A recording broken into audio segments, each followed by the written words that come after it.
أعوذ بالله من الشيطان الرجيم. بسم الله الرحمن الرحيم. الحمد لله رب العالمين، والصلاة والسلام على أشرف الأنبياء والمرسلين، حبيبنا شفيعنا مولانا محمد بن عبد الله وعلى آله وصحبه أجمعين. رضيت بالله ربا وبالإسلام دينا وبمحمد نبيا ورسولا. اللهم صل على سيدنا محمد. اللهم صل على سيدنا محمد. اللهم صل على سيدنا وحبيبنا وشفيعنا مولانا محمد، طب القلوب ودوائها وعافية أبداني وشفائها ونور الأبصار وضيائها وعلى آله وصحبه وبارك وسلم. رب اشرح لي صدري ويسر لي أمري واحلل عقدة من لساني يفقهوا قولي. أما بعد. Assalamualaikum warahmatullahi wabarakatuh. Alhamdulillah, syukur kita kehadirat Allah Subhanahu wa taala. Dengan limpah kurnia dan rahmatnya, Allah telah menggerakkan tangan kita, Allah telah menggerakkan kaki kita, dan Allah telah memberikan kita kesempatan waktu untuk hadir ke masjid yang mulia ini, Masjid Fastabiqul Khairat. Kemudian ini Allah memilih saya dan semua yang hadir sama-sama duduk di dalam majlis yang mana disabdakan oleh baginda sallallahu alaihi wasallam sebagai Raudatul Jannah, taman-taman surga di dunia. Mudah-mudahan Allah angkat kajian kita pada subuh ini sebagai Raudatul Jannah. Amin ya rabbal alamin. Apa kabar jemaah Masjid Fastabiqul Khairat? Sehat? Bagaimana tahun barunya? Bagaimana Masjid Fastabiqul Khairat? Ada buat apa-apa kegiatan pada malam tahun baru? Tidak ada apa-apa. Solat seperti biasa saja. Baik. Untuk umat Islam hanya ada 3 perayaan. Hanya ada berapa perayaan? 3 perayaan yang mana Nabi sabdakan untuk disambut oleh setiap umat Islam. 3 perayaan. Nabi langsung sampaikan 3 perayaan ini penting untuk umat Islam dan wajib kita sambut dan rayakan. Apa dia yang pertama?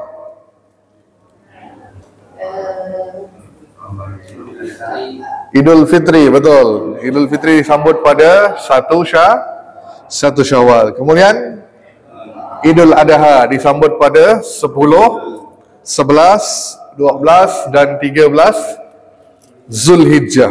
Ya, luar biasa kan? Seharusnya 4 hari kita sambut Idul Adha, Raya sambut sebulan, Idul Fitri sambut sebulan. Seharusnya yang lebih kita sambut adalah Idul Adha. Allah beri sampai 4 hari kan untuk kita sambut. Nah, terus satu lagi hari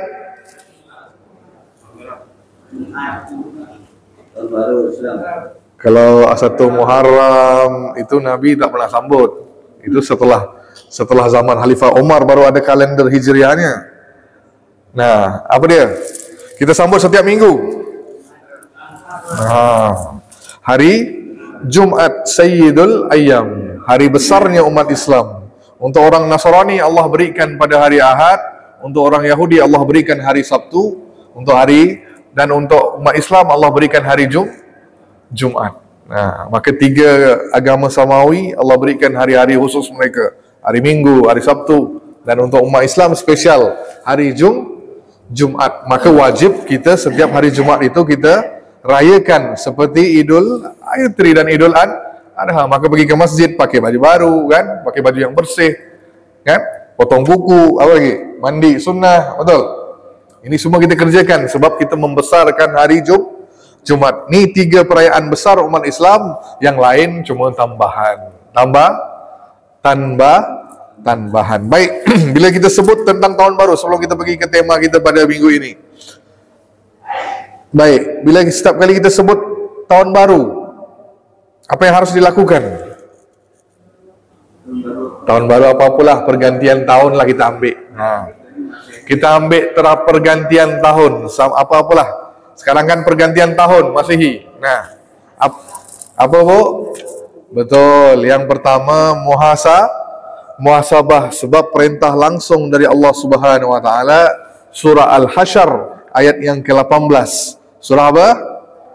Al-Hasyr ayat yang ke-18. Ya ayyuhalladzina amanu taqullaha wal tanzur nafsum ma qaddamat lighad wattaqullaha innallaha khabirum bima ta'malun. Nah, wahai orang-orang yang beriman, bertakwalah kepada Allah dan hendaklah setiap orang memperhatikan apa yang dia telah perbuat untuk hari besok. Maksudnya apa? Hari akhirat. Dan bertakwalah kepada Allah, sungguh Allah Maha mengetahui terhadap apa yang kamu kerjakan. Maksudnya apa? Ini perintah langsung dari Allah untuk kita sentiasa bermuhasabah. Maka saya sering sampaikan, ketika sampai tahun baru lah, tak kisah tahun baru ke hari kelahiran ke, kan? Maka sentiasa anda lakukan dua perkara. Apa dia? Satu, tazakkur. Apa dia? Tazakkur. Apa itu tazakkur? Mana pula tazakkur bersyukur? Tazakkur dan tafakkur. Tazakkur dan tafakkur. Apa itu tazakkur? Pak Hidayat, tazakkur. Berzikir. Betul. Nah, kalimat yang benar adalah mengingat. Mengingat. Tafakkur baru fikir, kan? Nah, kalau tazakkur mengingat apa nih? Setiap kali antum tiba hari kelahiran ke, pergantian tahun ke, ingat apa yang telah dikerjakan kemarin yang masa lalu, baik itu perbuatan baik ataupun baik itu perbuatan jelek, dosa-dosa kita. Ingat, supaya apa? Akan buat kita terfikir untuk melakukan apa yang lebih baik di masa yang mendatang, masa depan. Faham dong? Maka dua ini sifat yang harus ada pada setiap muslim setiap kali terjadinya pergantian tahun. Faham dong? Faham dong? Sekarang saya nanya, setiap kali tahun itu berganti, adakah usia kita bertambah atau berkurang? Masa itu berkurang. Sekarang saya tanya Pak Hidayat, berapa umur sekarang? 57. Kalau saya nanya berapa usia sekarang? Tadi saya nanya berapa umur, sekarang saya nanya berapa usia. Berapa usia sekarang? 60. Sama juga? Baik. Nah, apa kalimatnya? Umur dengan usia sama atau beza? Nah, ni pagi-pagi dah so Ustaz fikir ni. Usia satu kalimat, umur satu kalimat, sama atau beza? Orang nanya ni, Pak, berapa usia? Nah, kita jawab, saya 35, 60, 50. Berapa umur? Nah, berapa umur? Wallahu alam. Wallahu alam. Sama atau beza? Maka saya nanya dengan anda ni, saya tak tahu, maka saya nanya. Anda tahu apa tidak? Usia dengan umur sama atau beza? Tergantung yang umum, Pak. Nah? Baik, dengar ya. Dengar. Ni uniknya bahasa Nusantara, baik itu bahasa Malaysia, baik itu bahasa Indonesia. Kan? Kalau dua kalimat ini mungkin kita dengarnya sama sahaja, tapi sebenarnya berbeza. Sama juga dengan kalimat bahasa Arab. Kalau ditukar ke kalimat bahasa Arab, kata usia itu disebut sinnun. Sinnun. Bukan situ. Bukan situ sini, sinnun. Sinnun itu juga merujuk kepada usia ataupun gigi. Gigi ini bahasa Arab. Tapi kalau sebut umur dalam bahasa Arab, umrun, kan? Umur memang diambil daripada kata bahasa Arab. Tapi kalau kita lihat Al-Quran, kata umur ada dalam Quran yang bawa maksud yang lain. Apa dia? Ya, contoh ayatnya, innama ya'muru masajidallah, kan? Ada kalimatnya. Sesungguhnya orang-orang yang memakmurkan, kan? Ya'muru masajidallah, yang memakmurkan rumah Allah. Jadi kata umur tu apa? Diambil daripada ya'muru tadi, diambil kata umur. Maksudnya apa nih?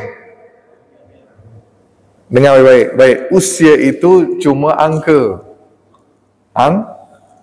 Tahu angka? Nombor, just a number. Just a number. Tidak ada nilai di sisi Allah Subhanahu wa taala. Itu adalah batas ajal kita. Apa dia? Usia itu adalah batas ajal kita. Dihitung macam mana? Dihitung dengan peredaran matahari ataupun bulan. Waktunya itu dihitung. Sekarang berapa tahun dah? 60 tahun, 70 tahun, 80 tahun. Kalau umur itu adalah apa yang engkau isi dalam usia itu. Apa dia? Apa yang kita isi? Bukan apa? Isi usia kita ni. Dengan apa kita isi? Adakah dengan kebaikan? Itu disebut umur. Boleh faham? Jadi seseorang itu mungkin bapak sekarang usia 60 tahun. Bapak usia 60 tahun tapi umurnya mungkin kurang, mungkin lebih. Boleh faham? Boleh faham? Contoh bang, apa usia bang? 38. Okey, abang ni usia 38. Mungkin umurnya lebih, mungkin 60. Kan? Mungkin kurang. Itu bergantung dengan amal yang dia kerjakan. Boleh faham sekarang? Yang Allah hisap nanti umur antum, apa yang kau isi usia tadi itu. Dengan apa kau isi? Kejahatan ataupun kebaikan. Maka ya'muru kan, kata-kata tadi memakmurkan. Maka apa yang kita telah makmurkan hati kita tadi, betul? Makmurkan usia kita tadi, makmurkan jiwa kita tadi, itu disebut umur. Boleh faham? Boleh faham? Fahim dong. Maka sekarang nanya pada diri antum. Sekarang usianya, sekarang saya nanya Pak Hidayat. Boleh jawab kali sekarang. Pak Pak Deden. Jawab Pak Deden. Usia berapa sekarang? Usia? 24? Terbalik pula jadinya. Usia berapa? Usia sekarang? 54. Umur? Bisa lebih, bisa dipotong dengan lihat. Maka kita lihat kembali amal-amal yang kita kerjakan. Segala kebaikan yang kita kerjakan dalam usia itu disebut umur. Fahim dong. Maka setiap kali ditugaskan untuk kita bermuhasabah di diri. Maka jangan menunda-nunda waktu Pak. Tolong, jangan nunda-nunda waktu. Dan jangan menyia-nyiakan kesempatan yang Allah beri. Fahim dong. Saya rasa semua tahu ni kan? Semua tahu tentang hadis ni. Hadis Nabi SAW yang sangat masyhur. Apa dia? Ikhtanim khamsan qabla khamsin. Tahu? Manfaatkan 5 perkara sebelum datang 5 perkara, kan? Ikhtanim khamsan qabla khamsin. Yang pertama, syababaka qabla haramika. Masa mudamu sebelum datang masa tua. Sekarang saya nanya, lebih mudah buat apa? Lebih mudah beribadah waktu tua ke waktu muda? Ya ke tua? Kalau ada orang malas waktu muda nak beribadah, maka jangan harap waktu tua dia akan bersemangat untuk beribadah. Sebab apa? Tulang dia dah rapuh dah. Nak sujud sakit, nak duduk pun rasa sakit. Betul? Maka jangan nyesal waktu tua. Aduh, kenapa aku sia-siakan usia muda aku dulu tak solat. Faham? Bukan waktu tua antum akan lebih beribadah lah. Antum dah menyia-nyiakan waktumu muda. Aku tanya abang ni, waktu muda buat apa bang? Tengok cewek, cuci mata terus kan. Berfoya-foya kan. Cuba sekarang, bisa nak kembalikan masa muda kita? Sorry, it's too late. Dah tak ada masa dah. Betul? Maka Nabi sebut, manfaatkan masa mudamu sebelum datang masa tua. Terus wasihataka qabla saqamika. Masa sehatmu sebelum datang masa sakit. Nah, sekarang saya tanya, lebih mudah kerjakan ketika sehat atau sakit? Nah, kalau masa sehat je kita tinggalkan solat, maka waktu sakit lagilah sakit nak solat. Betul? Ni bukan kata saya, kata Nabi SAW. Terus, wa ghinaka qabla faqrika. Waktu kayamu sebelum datang. Kalau dia waktu kaya malas nak sedekah, apalagi waktu lagilah kedekut. Betul. Nah, terus wa faraghaka qabla syughlika. Apa itu? Masa lapangmu sebelum datang masa. Kalau waktu lapang saja dia tak isi Quran, tak hadir majlis ilmu, apalagi waktu dia sibuk. Kira-kira ada waktu dia nak datang majlis ilmu dengan ceramah? Tak ada waktu. Ya? Dan yang terakhir, hayataka qabla mautika. Hidupmu sebelum datang matimu. Allah. Kalau dah semua itu tak dibuat, maka tunggu je ajal. Fahimtum? Maka tolong ni waktu anda sedang mungkin di rata-rata saya dah semua dah lebih 50. Dah lebih dah. Allah kata apa? Allah tangguhkan, Allah beri peluang kepada kita untuk beri alasan. Faham tak? Beri alasan. Anda boleh beri alasan, tapi Allah kata apa? Sampai aku berikan umur dia sampai 60. Maksimal. Antum boleh beri pengecualian. Boleh beri alasan. Ketika usia sampai bila? Nabi sebut, ketika seseorang usia dah 60 tahun, dia tak ada alasan lagi untuk dia minta kepada Allah. Ya Allah, seandainya dipanjangkan lagi usiaku, aku pasti akan beribadah. Ternyata usia dia dah 60 tahun. Walhal 60 tahun tu udah mendekati kepada matian. Maka tak ada alasan lagi. Ingat ni. Maka jangan tua-tua tu makin menjadi-jadi. Makin tua makin tua-tua apa? Nah, tua-tua masih gatal lagi, jangan.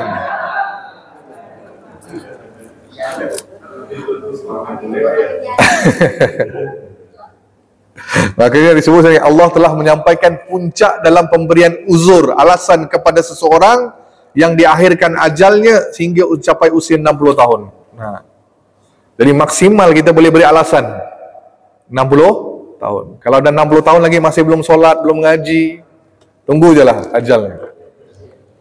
Fahimtum?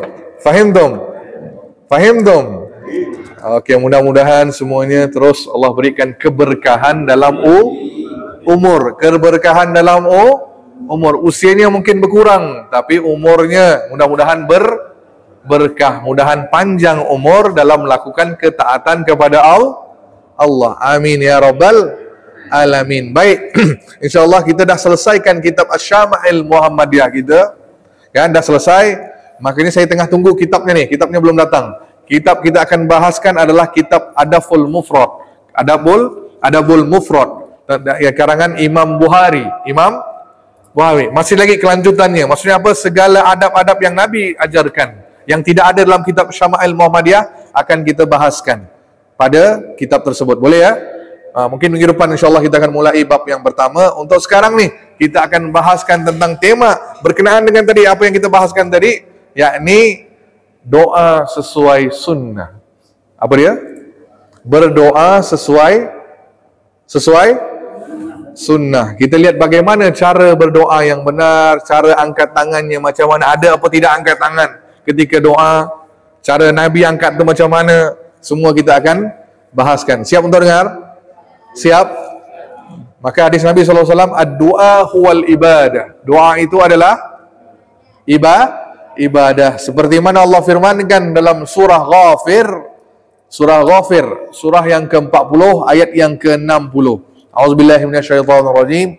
Wa qala rabbukum ud'uni astajib lakum innal ladzina yastakbiruna an ibadati sayadkhuluna jahannama dakhirin. Kan? Dan Allah berfirman, ud'uni. Nah, berdoalah kepada aku, kan? Astajib lakum, pasti aku akan kabulkan atau perkenankan. Sesungguhnya orang-orang yang sombong tidak mau menyembahku akan masuk ke dalam neraka Jahannam dalam keadaan dakhirin, dalam keadaan hina dan dina. Hina, sehina-hinanya. Fahim dong? Maka kita disunahkan atau disyariatkan untuk berdoa. Baik, apa waktu-waktu terbaik untuk berdoa? Nah, apa dia? Waktu terbaik dikabulkan doa. Memang sentiasa kita harus berdoa sentiasa, tapi ada waktu-waktu khusus yang boleh kita berdoa, dan itu waktu mustajabnya doa. Antaranya, baik, yang pertama, catat lo, ialah tahulah, saya tahulah anda semua lebih pandai daripada saya ni, tahu semua, kan? Yang pertama, ketika sahur, ketika waktu sahur, yakni sepertiga malam terakhir. Apa dia? Sepertiga malam terakhir. Kalau di sini daripada jam 1 sampai sebelum jam 4 lah. Kenapa? Jam 4 tu dah rata-rata semua dah bangun, bersiap untuk solat subuh. Jadi kita ambil dari jam 1 sampai jam setengah 4. Itu waktu terbaik untuk berdoa. Yang pertama. Yang kedua, setiap kali kita berbuka puasa. So, apa Nabi sebut? Ketika berbuka itu ada dua kebahagiaan. Apa kebahagiaan yang pertama? Yes, ketika menghilangkan rasa. Jadi ketika kebahagiaan ketika berbuka, dapat makan lagi ni. Dan yang kedua, kebahagiaan orang yang berpuasa itu ketika di akhirat berjumpa dengan Allah Subhanahu wa ta'ala. Maka ini adalah waktu mustajab setiap kali berbuka puasa, ataupun dalam keadaan berpuasa pun bagus untuk berdoa. Fahim dong? Terus yang ketiga, yang berikutnya, waktu mustajabnya adalah ketika Lailatul Qadar. Malam Lailatul Qadar, semua tahu, malam yang lebih baik daripada 1000 bulan. Maka Nabi SAW ketika penghujung Ramadan akan perbanyakkan 10 malam yang terakhir, baginda akan baca Allahumma innaka afun tuhibbul afwa fa'fu anni. Kan? Ni doa Nabi SAW ketika mana setiap kali penghujung Ramadan, 10 malam yang terakhir. Seterusnya waktu mustajabnya doa ketika azan berkumandang. Nah, kita dah bahaskan kemarin, ketika mendengar azan, sunnahnya menjawab azan, setelah itu berdoa. Terus di antara azan dan iqamat, ni waktu mustajabnya doa. Fahim dong? Setelah antum solat sunat qabliyah, tunggu nak solat fardu, maka banyakkan berdoa selain beristighfar, berzikir. Fahim dong? Ni waktu mustajabnya Allah kabulkan doa. Terusnya dalam solat ketika sujud, dalam sujud kita, sujud. Setiap kali antum sujud, maka perbanyakkan doa. Itu posisi terbaik hamba ketika dia berdoa dalam keadaan sujud kepada Allah Subhanahu wa taala. Terus, ni rasa antum pernah buat ketika sebelum salam pada solat wajib. Ya, ni ketika tahiyat akhir. Ingat kan? Ketika setiap kali tahiyat akhir, fil alamina innaka hamidun majid, Nabi SAW akan berdoa. Maka ini pun sunnah. Doa yang Nabi masyhur baca, Allahumma inni a'udzubika min azabi jahannam wa min azabi qabri wa min fitnatil mahya wal mamat wa min syarri fitnatil masiihad dajjal. Ini doa yang Nabi baca setiap kali selesai solat fardu. Maka kita pun sunnahkan dibaca doa ini pun boleh, doa lain pun boleh. Hanya sahaja jangan dilafazkan kalau itu doa dalam bahasa selain bahasa Arab. Ingat, boleh batalkan solat kita. Kalau kita baca, Ya Allah berikan aku rezeki tengah-tengah solat ni, maka boleh batal, sebab itu bukan bahasa Arab, bukan bahasa dalam solat. Fahim dong? Nah, tapi kalau bahasa Arab boleh, masih boleh dilafazkan. Boleh dilafazkan. Lagi bagus dalam hati. Lagi bagus dalam hati. Kalau nak cakap dalam bahasa Melayu ke bahasa Indonesia, dalam hati lebih baik. Faham dong? Lagi bagus, lebih selamat. Seterusnya, ni hari Jumat.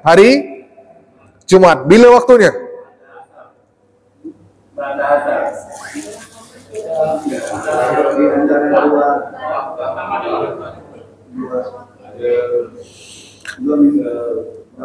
Dengar hadisnya. Ni hadisnya secara umum. Dengar baik-baik ya. Rasulullah menyebutkan pada hari Jumaat, kemudian baginda bersabda, di dalamnya itu ada terdapat waktu yang mana kalau Muslim itu berdoa ketika itu, pasti Allah akan berikan apa yang ia minta. Lalu Nabi menyebutkan, mengisyaratkan dengan tangannya waktu sebentarnya waktu tersebut pada hari Jumat. Nah, maka ulama ni bahas macam kita lah bahas, kan? Maka saya suka pendapat Imam Ibn Hajar Asqalani dalam kitab Fathul Bari. Kata beliau, ada lebih kurang 42 pendapat ulama tentang waktu mustajab pada hari Jumat. Berapa pendapat? 42 waktu dipilih pada hari Jumaat sahaja, kan, kata ulama. Tapi di antara 42 itu ada 4 yang paling kuat. 4 yang paling kuat. Yang pertama, ketika khatib naik mimbar. Ketika khatib naik mimbar sampai selesai solat Jumat. Ingat nih, bukan ketika khatib turun. Daripada naik mimbar, ketika khatib kata Assalamualaikum warahmatullahi wabarakatuh, khatib duduk nih, dari situ startnya sampai selesai solat Jumat. Ni waktu mustajabnya berdoa pada hari Jumat. Yang pertama. Yang keduanya, ba'da asar sampai terbenam matahari. Selesai solat asar sampai terbenam matahari. Ini pendapat yang kedua. Pendapat yang ketiga, penghujung asar. Apa dia? Ya, mungkin beberapa detik itu bukan lama Bapak Ibu ya, sebentar saja. Nah, itu datangnya ba'da penghujung asar, dekat-dekat nak masuk maghrib, mungkin 10 menit, 5 menit terbenamnya matahari, itu waktu mustajabnya berdoa. Dan yang keempat adalah kata Imam Ibn Hajar sendiri, beliau menggabungkan semua tiga pendapat itu, mengatakan di sunnahnya kita berdoa, perbanyakkan doa pada hari Jumaat, tapi pada waktu-waktu tadi yang disebutkan, bersungguh-sungguhlah berdoa. Ini pendapat yang keempat. Maksudnya apa? Sepanjang hari Jumaat itu terbaik untuk berdoa. Tapi pada waktu yang disebutkan 3 tadi, itu perbanyakkan untuk berdoa. Faham dong? Seterusnya, ketika setiap kali turunnya hujan. Ini semua tahu kenapa? Ketika langit terbuka, ketika hujan turun, langit itu terbuka, maka turunnya hujan. Waktu itu doa kita akan sampai kepada Allah Subhanahu wa taala lebih cepat dengan izin Allah, kan?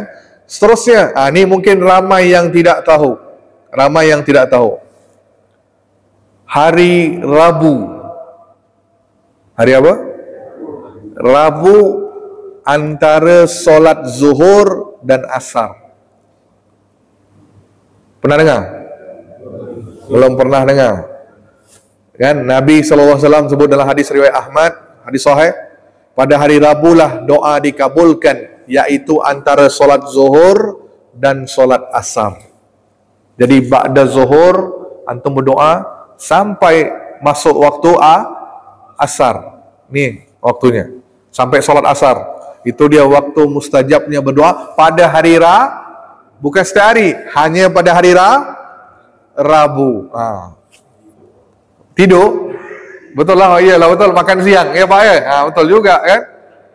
Lepas setiap hari lepas makan siang, yang tak kerja tidur. Pak Hidayat tidur? Kerja? Nah, waktu tengah kuliah ke apa, ada waktunya itu jangan disia-siakan. Seterusnya pada hari Arafah. Pada hari Arafah 9 Zulhijjah yang kita berpuasa sunnah tu. Terus ketika perang, ni saya pergi cepatkan sebab semua dah tahu dah.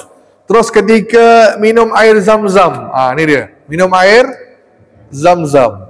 Nah, posisi berdiri ke duduk? Berdiri. Kalau siap-siap berdiri. Nah, adab minum air Zam-Zam itu ada yang kata sambil berdiri, ada. Tapi pendapatnya itu pun tidak salah boleh. Tapi pendapat yang lebih mendekati sunnah adalah duduk boleh, tapi menghadap kiblat. Duduk menghadap kiblat dan berdoa sebelum minum. Berdoa, apa niat kita doa? Doa yang baik, jangan doa yang jelek. Doa yang jelek pasti Allah tidak akan kabulkan. Ya Allah, tambah isteriku, tambah.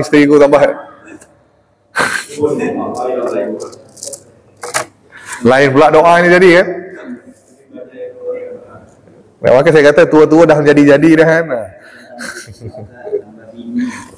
Oh, tambah isteri tambah kan. Dah ibu-ibu dah diam dah anak belakang apa.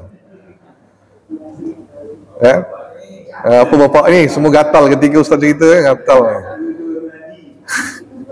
Baik, sekarang tata cara untuk berdoa. Baik, sekarang kita lihat. Baik. Ulama 4 mazhab tidak berbeza pendapat tentang mengangkat tangan ketika berdoa. Kan? Jadi boleh seseorang itu mengangkat tangan ketika berdoa, sebab situ datangnya adab berdoa. Satunya, mengangkat tangan itu salah satu adab berdoa, dan juga sebab termakbulnya doa. Bersandarkan pada hadis Nabi SAW, ketika seorang hamba mengangkat tangan kepada Allah Subhanahu Wa Taala berdoa, Allah itu malu untuk membiarkan tangan itu kosong. Macam mana kita nak minta dengan orang gini kan? Kalau ada kita minta, saya minta dengan bapak, Pak tolong berikan saya Pak. Rasa simpati tak? Mesti kita rasa kesian. Nah, kalau kita menunjukkan tangan gini dengan manusia, itu dah haram dah.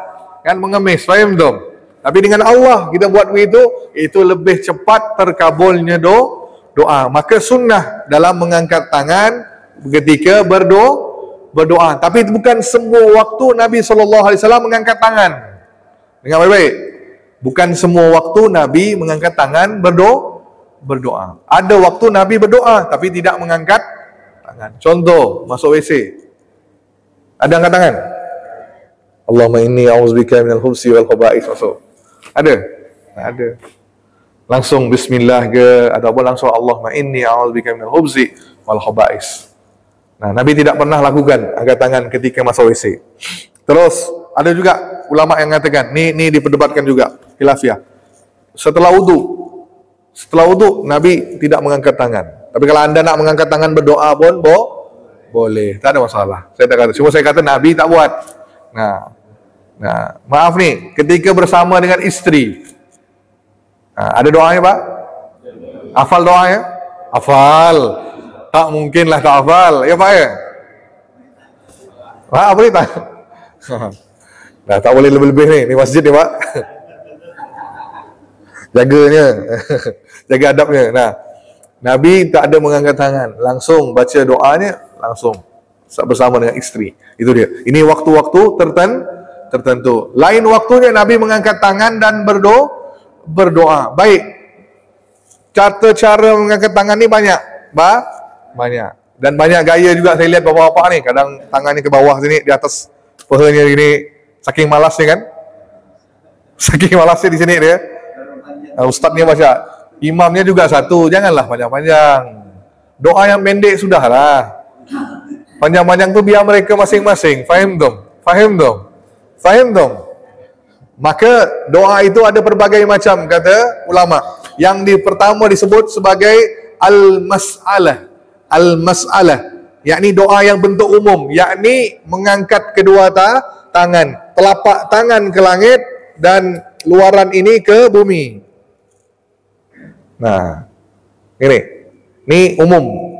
Sekarang pertanyaannya, gini tempel atau tidak? Tempel atau tidak? Jadi ulama mazhab pun berbeza pendapat. Ulama Hanafiyah, mazhab Hanafi. Mazhab Hanafi kata apa? Kedua tangan dibuka namun tidak ditempel. Gini. Boleh. Ini mazhab Hanafi. Ulama Syafi'i dan juga Maliki mengatakan, nah, terbuka tangan, telapak tangan ke langit dan punggung tangan ke arah bumi, boleh ditempel ataupun tidak. Ini mazhab Syafi'i dan juga Maliki. Nah, boleh ditempel ataupun tidak. Terus mazhab Hambali, yang tinggal Hambali. Hambali kata apa? Tempel. Seperti anda mengemis, kata mazhab Hambali. Seorang itu mengemis, minta sesuatu. Ini ditempel. Baik, ini mazhab Hambali. Dan seterusnya, lebih detail lagi katanya, pertengahan dada. Apa dia? Mana? Sini. Sini boleh. Seterusnya apa lagi modelnya? Sabar dulu, sabar. Ni kalau standar, doa standar. Tidak ada, tak ada keperluan tak ada hajah. Biasa-biasa saja kita mengaminkan doa orang. Oke, standar. Standar gini, standar. Boleh gini atau gini. Terus sejajar dengan bahu. Naik sikit.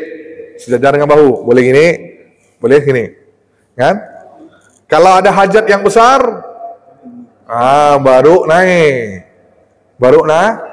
Naik tinggi. Sampai Nabi sebut, para sahabat menyebutkan bahawa ketika Nabi berhajat sesuatu yang besar, ketika perang ataupun ketika kemarau panjang, minta hujan, maka Nabi menadah tangan tinggi ke langit. Gini. Kan bila hajatnya makin besar, maka makin angkat, sampai sahabat kata apa? Aku nampak ketiak putih Nabi SAW dari baju. So angkat tinggi. Nah, ni hajatnya besar. Jangan pula antum biasa-biasa duduk gini pula jadi kan. Belum. Ketika hajatnya besar. Fahim dom? Jelas? Okey, apa tadi posisi yang pertama? Boleh dibuka. Ya. Terus, nah, sama ada boleh juga ni posisi tangan ni ke bawah tadi, ni ke atas, ataupun gini menghadap kiblat. Apa dia? Telapak tangan menghadap ke wajah. Ni luaran ni menghadap ke boleh berdoa gini. Ini boleh. Sunnah juga. Ni boleh. Tapi lebih baik gini. Kalau antum nak minta orang tangan gini Pak ya. Gini boleh kan? Boleh menghadap ke muka. Boleh menutup muka. Boleh gini. Ibu-ibu kan? Boleh. Bapak boleh. Maksudnya tutup ke mengarah wajah. Maksudnya wajah tadi nampak. Boleh gini. Boleh. Sambil duduk boleh. Ni boleh. Bukannya bid'ah ni. Ni boleh. Kan? Terus apa lagi? Nah, ada yang kalau doa tolak bala, tahu kan? Tolak bala. Apa sebenarnya doa kita menolak sesuatu keburukan. Kan? Nah. Apa? Nah. Itu ada, nanti kita lihat. Itu pada pertama tadi ada masalah dia ditempel ataupun tidak. Ni dia posisinya. Lebih baik apa dia? Seperti meminta sesuatu. Maka gini. Kalau minta yang besar, gini. Ya Allah kan? Minta yang besar. Faham dong? Jadi yang ni saya tak tahulah kalau gini semua ni dari mana. Ni tidak ada. Setahu saya lah yang seperti gini silang-silang ini. Tidak. Lebih baik seperti ini ataupun terbuka. Okey? Ni secara umum. Yang kedua disebut al-istighfar. Al-istighfar ini hanya untuk khatib naik mimbar. Yang naik mimbar, maka imam itu tidak perlu mengangkat tangan ketika beliau berdoa. Kan? Nabi SAW ketika naik mimbar, baginda tidak mengangkat tangan, hanya berdoa. Yang jemaah angkat tangan, ya. Yang khatib tidak perlu. Jadi kalau kita nampak seorang ustaz naik khatib ni, tiba-tiba dia buat tangannya gini. Ini benar. Khatib ketika naik mimbar dia menunjukkan Nabi SAW menunjukkan jari telunjuknya dan bersyahadat mengangkat tangan. Rabbana atina fid dunya hasanah wa fil akhirati hasanah wa qina azaban nar. Kan? Allahumma fil lil muslimin wal muslimat wal mu'minin wal mu'minat. Boleh. Boleh. Maka jangan heran kalau ustaz tu apa pula tak angkat tangan ustaz ni. Jangan risau, tak ada masalah. Sebenarnya ni untuk yang jadi khatib, yang berkhutbah tidak perlu mengangkat tangan kecuali ketika solat yakni ketika solat istisqa pula dia.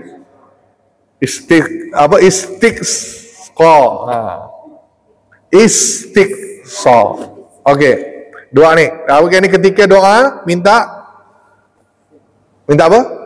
Hujan. Baru Nabi SAW mengangkat tangan. Kalau doa biasa, solat Jumaat biasa, tidak perlu mengangkat tangan. Cukup menunjukkan jari telunjuk. Ni ketika khatib. Baik, yang ketiga disebut al-ibtihal. Ibtihal tu apa? Nah, yakni bersungguh-sungguh mengangkat tangan ke langit dan juga Nabi menterbalikkan tangan. ketika berdoa untuk mencegah sebarang musibah. Ada kan? Ada kita lihat imam? Ada kan? Nah, diterbalikkan. Boleh tangan gini atau boleh gini. Nah, ini kita menolak sebarang musibah. Boleh berdoa. Nah, kan? Kalau gini biasanya. Ini menolak musibah. Maka Nabi SAW menterbalikkan tangannya. Sekarang punggungnya menghadap ke langit, telapaknya ke arah bumi. Ini ketika waktu yang sangat sulit. Ketika kita minta sesuatu, tolak bala dan musibah dan sebagainya. Maka Nabi berbuat demikian. Ini antara cara-cara Nabi SAW mengangkat tangan dan berdoa. Fahim dom? Fahim dom? Okey? Baik, selanjutnya. Nah, sebelum kita pergi kepada doa, contoh doanya. Baik, adab berdoa secara cepat. Apa adab berdoanya? Okey, yang pertama pasang niat. Niatnya benar. Seterusnya berdoa dalam keadaan suci lebih afdal. Dalam keadaan suci lebih afdal. Kalau tidak berwuduk pun dia nak berdoa pun boleh, tak ada masalah. Tapi suci lebih afdal. Ambil wuduk.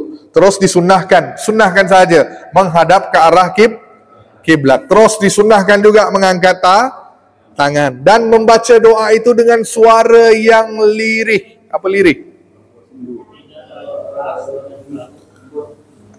Tidak berteriak, tidak terlalu maksud suara yang kayak meminta ya.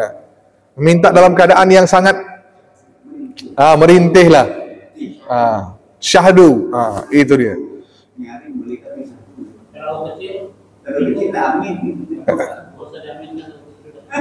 Nah, terus disunnahkan mendahulukan ucapan alhamdulillah dan pujian kepada Allah. Kemudian ditambahkan dengan salawat. Nah, seterusnya adab nih, pasang nih. Doa alhamdulillahirabbil alamin wassalatu wassalamu ala asyrafil anbiya'i wal mursalin. Terus baru mengakui dosa-dosa yang diperbuat. Apa doa dosa-dosa? Nah, baca doa maksudnya kita minta ampun atas dosa-dosa kita dulu. Kan? Nah, yang paling penting, doakan dirimu sebelum mendoakan orang lain. Ini ada berdoa. Ustaz, kan ada hadisnya. Kalau kita doakan orang lain kan dapat doanya, betul? Betul.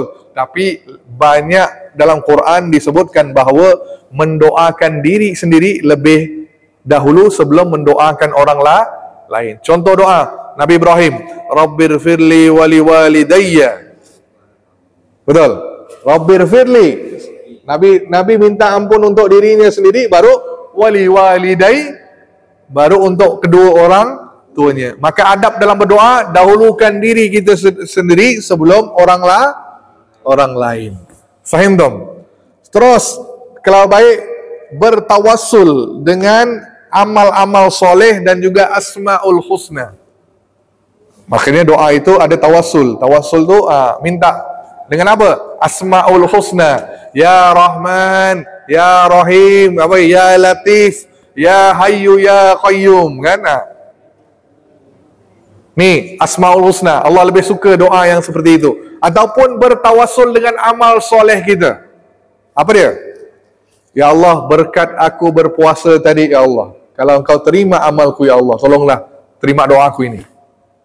Berkat aku solat tadi, berkat aku sedekah tadi, aku minta kepadamu, ya Allah. Itu boleh.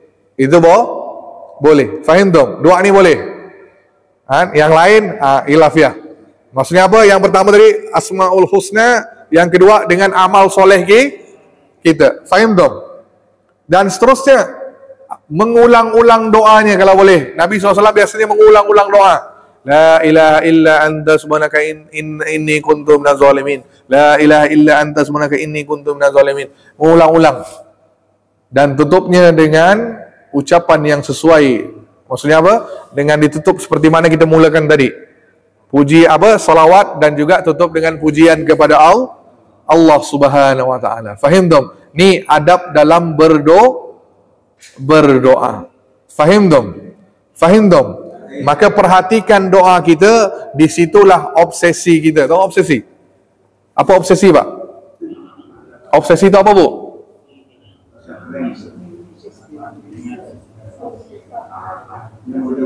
Obsesi itu apa? Obsesi?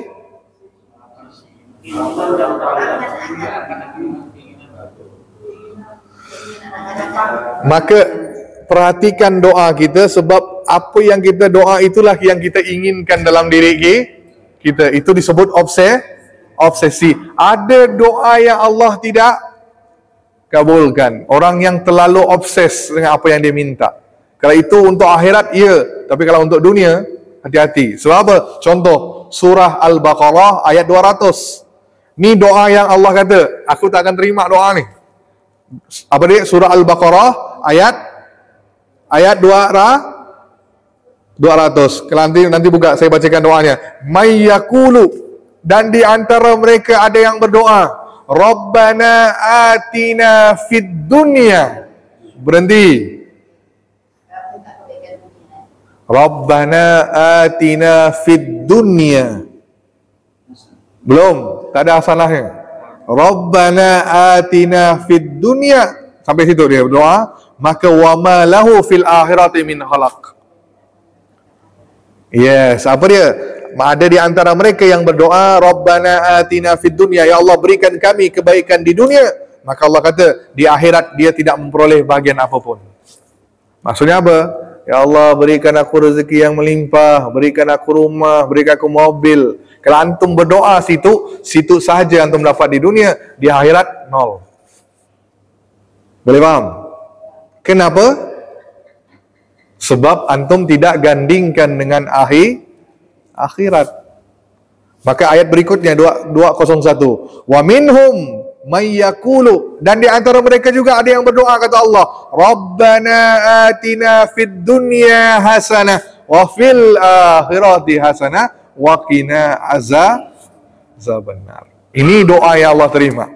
Ya Allah berikan kami kebaikan di dunia, dan juga ya Allah mudah-mudahan dengan mobil yang kau berikan ini aku pakai untuk mendekatkan diri kepadamu. Itu dia doanya. Faham tak ni Pak? Antum makan, minum air ni, ya Allah, ni rezeki darimu ya Allah. Mudah-mudahan aku minum ni akan menambahkan kekuatanku untuk beribadah kepadamu.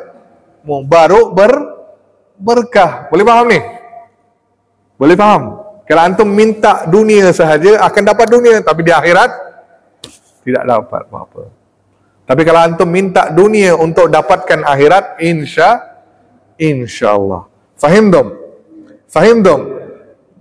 Ya. Makanya doa yang terbaik, contoh, Rabbana la tuzil qulubana, kan? Ini doa yang bagus. Terus, Rabbana hablana min azwajina wa zurriyatina qurrata ayun. Kan? Tak selesai di situ kan? Ya Allah berikan kami pasangan, anak yang keturunan yang soleh-soleha. Tak berhenti situ. Waja'alna lil muttaqina ima. Jadikan kami pemimpin yang baik untuk mereka. Itu kan bagus doanya. Fahim dong? Maka berdoa yang baik seperti itu. Minta akhirat, insya-Allah akan dapat dunia. Sekarang saya berikan anda satu doa ni. Ni doanya guru saya beri. Doa agar umur itu panjang dan penuh barokah. Doa itu apa? Umur panjang dan penuh. Ini bukan dari Rasulullah, tapi ulama yang kita buatkan doa ini. Bukan dari Nabi SAW. Doa agar umur panjang dan penuh barokah. Saya kata tadi kan, biar minta umur kita panjang, bukan usia panjang. Apa guna usia panjang? Ya Pak, betul Pak? Betul tak? Mau usia panjang, 100 tahun hidup, tapi umurnya tak ada apa-apa. Apa gunanya? Betul? Betul? Makin menjadi-jadi, betul? Lebih bagus minta umur yang, maksudnya apa? Kesempatan untuk beramal soleh. Itu dia, itu yang penting. Maka umur panjang yang penuh berkah. Apa dia? Allahumma akthir mali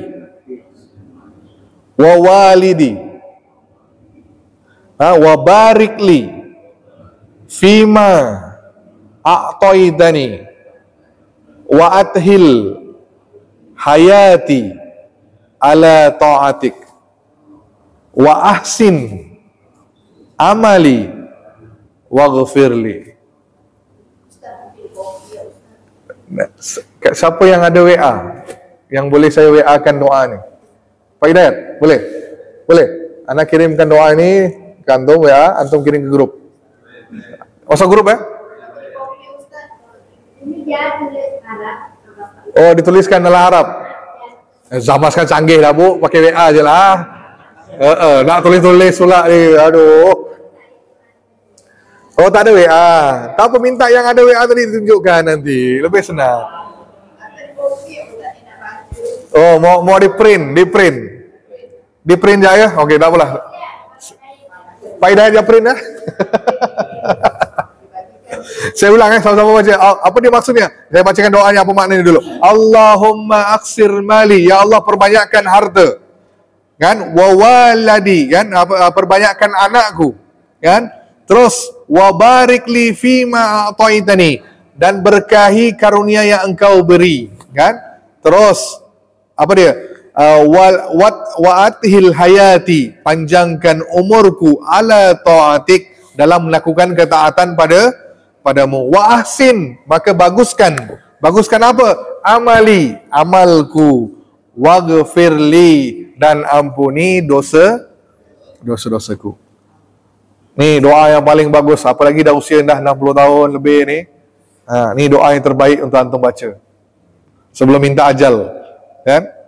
Betul, sebelum bau apa?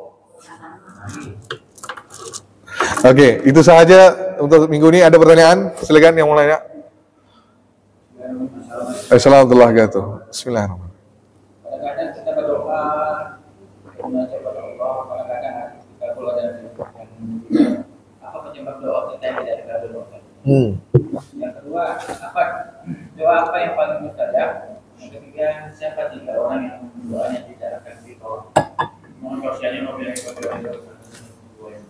Baik. Yang pertama, apa yang boleh menyebabkan doa kita itu tidak dikabulkan? Banyak sebab. Antara sebab yang paling utama adalah tergesa-gesa dalam berdoa. Tahu tergesa-gesa? Mau cepat doanya dikabulkan. Contoh ni, ada orang yang dah nikah, belum ada anak. Kan? Allah beri, setiap doa tu ada batasnya Pak. Ada batas waktunya Allah kabulkan. Faham tak? Contoh Allah kata, untuk pasangan ini aku akan berikan anak kalau dia terus berdoa sampai 2 tahun. 2 tahun. Maksudnya apa? Setelah 2 tahun mereka akan punya pasangan. Ni rencana Allah. Tapi Allah tunggu dia berdoa apa tidak. Maka pasangan ni pun berdoa, setahun berdoa, dah setahun tu dia pun berhenti. Maka doanya tidak terkabul.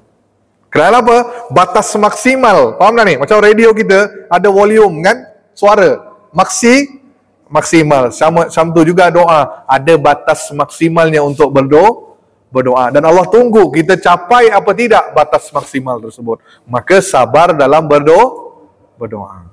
Contoh ni sakit. Ya Allah sembuhkan. Mana dapat langsung sembuh? Bukannya Nabi Ayub antum ni. Kan? Bukan Nabi Ayub. Kan? Kita pernah belajar Nabi Ayub kemarin kan? Bukan Nabi Ayub langsung sembuh. Ada waktunya. Faham tu? Pertama. Yang keduanya, doanya itu doa apa dia? Seperti memaksa Allah. Macam mana katanya? Bukan protes. Berdoanya supaya apa? Kita berdoa supaya apa? Dikabulkan. Nah, maksudnya apa? Kita minta solusi dari Allah, tapi kita pula yang beri solusi kepada Allah. Contoh ni, bapak punya hutang. Contoh ada 1 juta. Langsung, ya Allah kalau ada 1 juta ni, Allah selesai dah hutang tu semua. Jangan. Ya Allah, aku ni dalam masalah hutang. Ya Allah tolong bantu aku dengan caramu agar hutang ini lunas. Bukannya antum maksa. Contoh ni nak nikah, cari jodoh. Aku nak dia juga, ya Allah, tak ada perempuan lain. Macam tak ada perempuan lain dunia ni kan. Ni memaksa, faham tak ni? Bukan minta solusi, faham tak ni?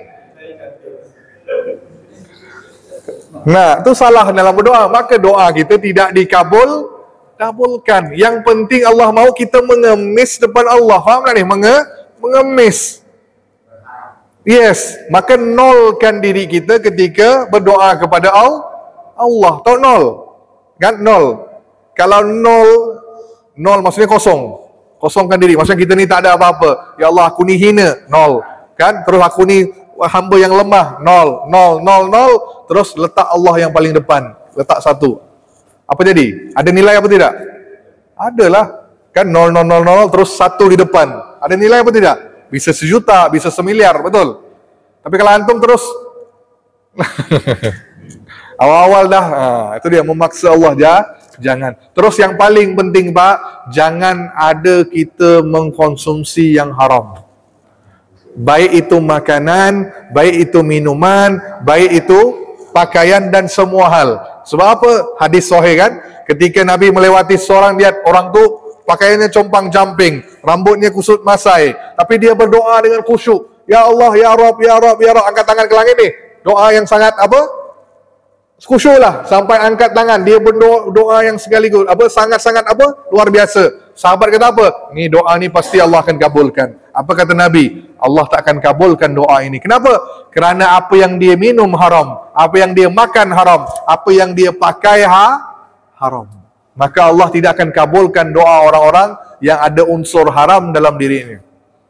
Contoh ni, bapa dapat jam apa, korupsi, hadiah korupsi ya, pakai ke solat, solatnya tak diterima oleh Allah. Faham tak? So apa? Unsur haram. Apalagi ini baru barang, belum lagi makanan dan minuman. Itu yang pertama. Terus yang kedua, apa tadi? Yang kedua, lupa. Maka saya katakan nolkan diri tadi. Nolkan diri itulah istighfar kita. Mengakui kesalahan kita, kelemahan kita. Itu dia sebab cepatnya terkabulnya doa. Terus.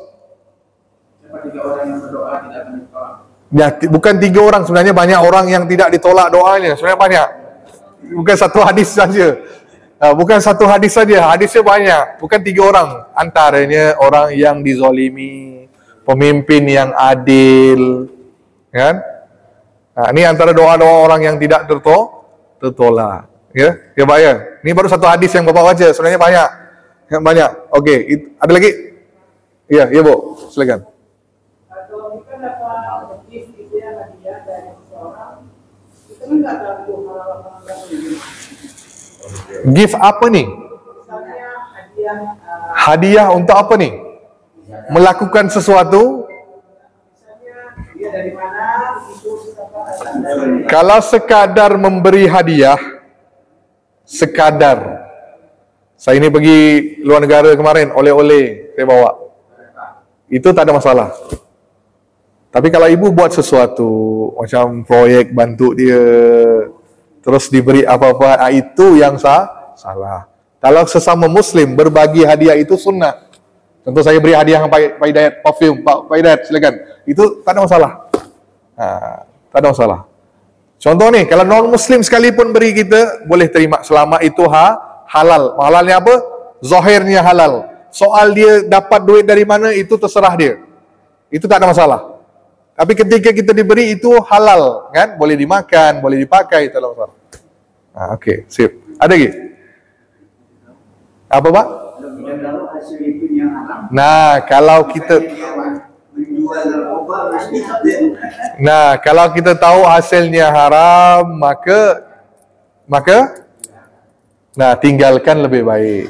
Tapi kalau dia beri sedekah ke masjid, boleh pakai. Tapi dia tidak dikira beri sedekah. Dia akan maksudnya tak bisa membersihkan duit dia. Ya Pak ya, tak bisa membersihkan duit dia, dirinya. Faham tak? Ada lagi? Assalamualaikum. Biasa dengar.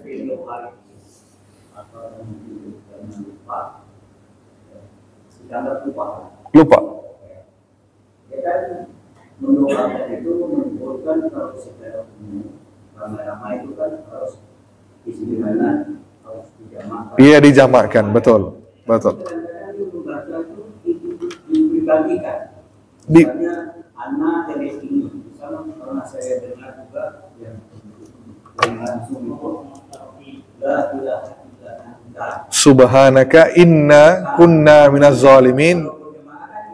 Inni kita sebagai makhluk pengikut tadi Baik, sah-sah sahaja doa orang yang tak berdoa begitu, sah-sah sahaja, sah-sah sahaja. Tapi afdolnya ketika doa rame-rame, Nabi menyuruh kita untuk doa untuk semua, bukan untuk dirinya sendiri.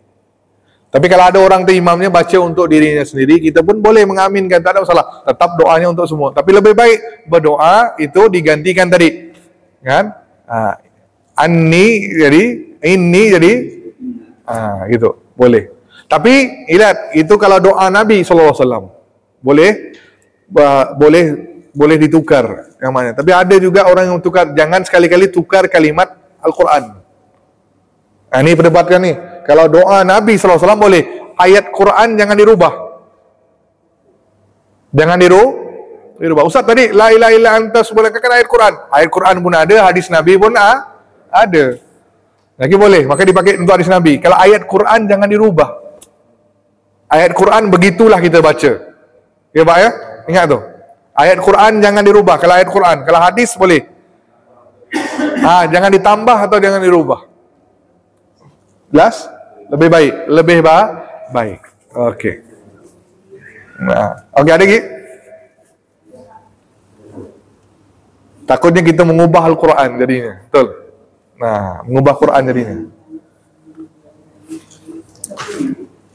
Rata-rata ku ayat Quran, Rabbana atina fid dunya, wahai Tuhan kami, tak ada masalah. Kan? Okey, ada lagi? Udah? Bu? Ya, Bu? Semangat ibu ya? Biasa tak nanya? Ya Bu? Bisa mengambil misalnya 200? misalnya kita random. Oh, randomly. Yes, randomly. Kita ambil ini Disatukan baca. Oh, boleh. Tak ada masalah. Tak ada masalah. Tapi jangan potong-potongnya. Potong-potong kalimatnya. Satu ayat yang penuh. Penuh, bagus.